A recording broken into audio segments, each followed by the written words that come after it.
How to pair Jabber J Max and Jabber J4 Ultra. Pairing via Bluetooth. On Jabber J Max, just press the power button and the minus button. 2 seconds, press lang po natin siya until mag-blue and red light. And the Jabber J4 Ultra, the intercom button and the minus button. In 2 seconds siya until blue and red light appeared.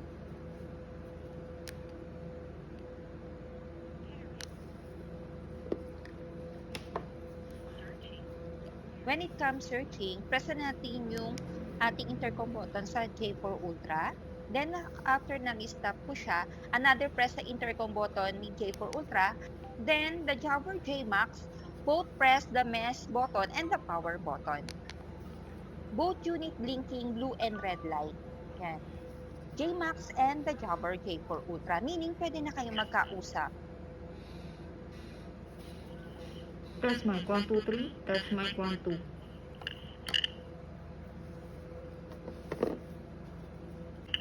Test mic 1 2 3.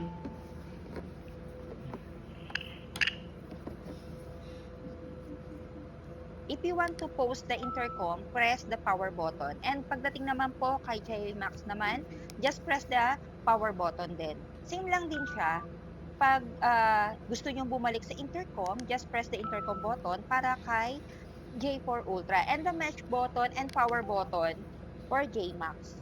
Once na paired na po ang ating Jabber J4 Ultra at ating JMax, anytime po pwede na po natin i-press yung ating intercom button para kay J4 Ultra at mesh and power button para kay JMax. Pag in-off po natin ang ating mga intercom at ibabalik po natin sa pag-pairing po, easy to pair na po siya. And other tutorial, meron po tayong customer support cell number dyan po sa ating mga manual.